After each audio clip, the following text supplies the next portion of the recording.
और अब खबरें विस्तार से। आज अहले सुबह जैसे ही लोगों की नींद खुली, टीवी स्क्रीन पर एक बड़ी ब्रेकिंग खबर दिखाई पड़ी। ये खबर थी राष्ट्रीय जनता दल के 4 नेताओं के घर पर छापे की। ऐसा बताया जा रहा था कि सीबीआई ने एक साथ राजद के कई नेताओं के लगभग 25 ठिकानों पर छापा मारा। इसमें तेजस्वी यादव के नोएडा के मॉल से लेकर राजद से राज्यसभा सांसद अहमद अशफाक करीम का कटिहार ठिकाना भी शामिल था।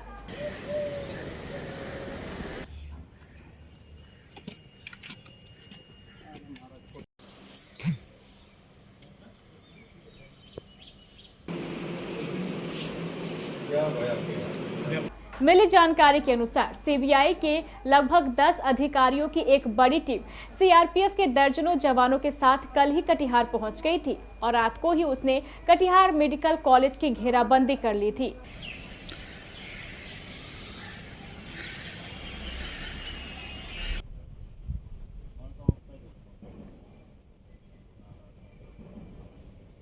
जानकारी से यह भी ज्ञात हुआ है कि सीबीआई ने अशफाक करीम के पटना स्थित आवास पर भी छापा मारा है, जहां विपक्षी दलों ने इसे भाजपा द्वारा सरकारी एजेंसियों का खुलेआम दुरुपयोग बताया है। वहीं भाजपा इसे भ्रष्टाचार का मामला बता रही है।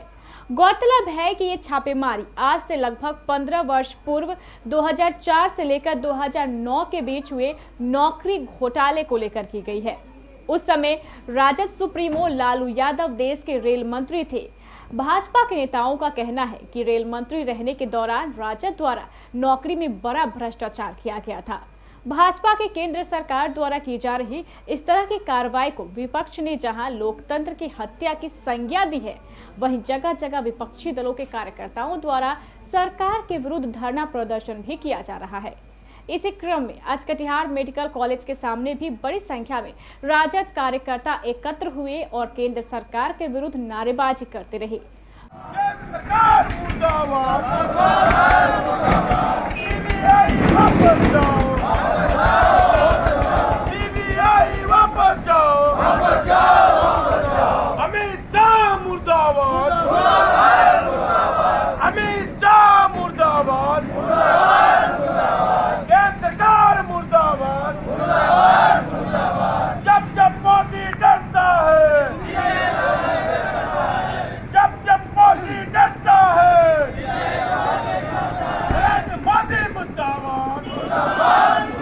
एक कहावत है कि जब जब मोदी डरता है तो सीबीआई को आगे करता है।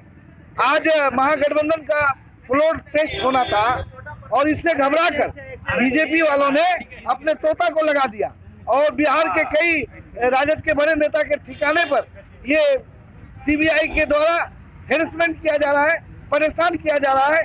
कहीं अलमारी तोड़ा जा रहा है, कहीं महिलाओं से सादा कागज पर साइन कराने की बात हो रही है। हम लोग इसका घोर निंदा करते हैं और अगर नरेंद्र मोदी इसी तरह जुल्म और ज्यादती करते रहा तो बिहार की जनता रोड पर उतरेगी और इसकी सारी जवाबदेही नरेंद्र मोदी की होगी। यहाँ पे छापा पड़ा है सीबीआई का। क्या चाहते हैं आप? हम लोग चाहते हैं सीबीआई वापस जाओ। भारतीय जनता पार्टी के जो दागी लोग हैं उनके यहाँ जाके छापा मारो, उनके यहाँ जाके खोजो। केंद्र सरकार की इस कार्रवाई को कांग्रेस के राष्ट्रीय महासचिव तारिक अनवर ने भी कड़ी निंदा की है।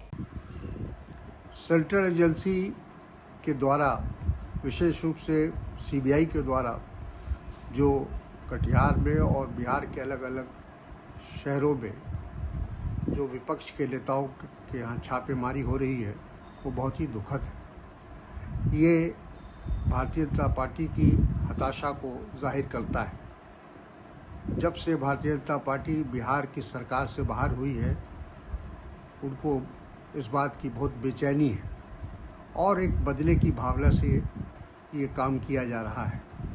मैं इसकी पूरी भरपूर निंदा करता हूं और भारतीय जनता पार्टी को इस बात से आगाह करना चाहता हूं कि इस तरह के कायरतापूर्वक कार्यों से कुछ हासिल नहीं होगा। वो विपक्ष की आवाज़ को जो दबाना चाहते हैं वो विपक्ष और मजबूती के साथ सामने आएगा और भारतीय जनता पार्टी की जो केंद्र सरकार और उनकी जो गलत नीतियां हैं उसके खिलाफ आवाज़ उठाएगा। इधर राजद के वरिष्ठ नेता एवं पूर्व शिक्षा मंत्री डॉक्टर राम प्रकाश महतो ने भी सीबीआई की इस कार्रवाई को लोकतंत्र के लिए काला दिन बताया है। केबीसी के माध्यम से कटिहार सहित प्रदेश और देश के आवाम को कहना चाहते, केवल आरजेडी नहीं, ये नरेंद्र मोदी भाजपा की जो सरकार दिल्ली में है, ये पूरे देश में बर्बादी पर, देश में जो लोकतंत्र और संविधान को बर्बाद करने पर लगा हुआ है। जुडिशियरी को भी ब्लैकमेलिंग कर लिया, ईडी सीबीआई को जेब में रखे हुए है। लगातार इसी पर उस सीबीआई, ईडी, आर्थिक अपराध, इसी तरह से ये मनी लॉन्ड्रिंग, इस मामले में विरोधियों पर साजिश हो रही है। सरकारें गिरा दी, चुनी हुई सरकारें गिरा दी।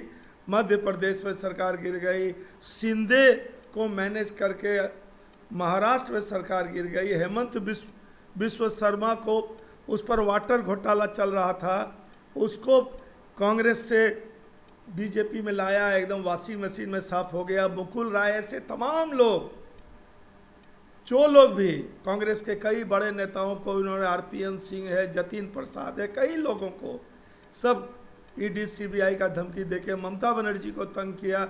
अभी झारखंड में छापा पड़ रहा है, बिहार में 25 जगहों पर 6-7 नेताओं, तेजस्वी जी के मॉल से लेके ये जो एक्स एमएलए अबू दोजाना है, सुबोध राय एमएलसी जो कम्युनिस्ट पार्टी का नेता था, आरजेडी से भी एक बार चुनाव लड़ा, एमएलसी बना था, तमाम ऐसे लोग, कटिहार के मेडिकल कॉलेज के जो एमडी हैं, जो चांसलर हैं अल करीम यूनिवर्सिटी के, डॉक्टर अहमद अशफाक करीम साहब, मधुबनी मेडिकल कॉलेज के एमडी हैं, फैयाज अहमद साहब 2-2 बार 3-3 बार एमएलए बने हैं। ये क्या तमाशा है? इनको, हेमंत सोरेन को परेशान किया जा रहा है। मैंने केवल सरकारें, मैंने एक सरकार रहेगा, तानाशाह, अघोषित तानाशाही चल रहा है, अघोषित आपातकाल देश में चल रहा है। संविधान और लोकतंत्र की हत्या हो रही है।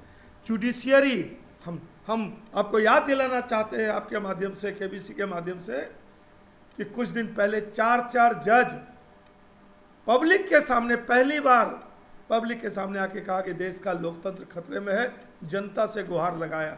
और उसी में से जब रंजन गोगोई चीफ जस्टिस बने तो उनको एक महिला से केस करा के, ब्लैकमेलिंग करके उनसे अपना मन माफिक राफेल सहित कई महत्वपूर्ण मामले में उसने जजमेंट ले लिया।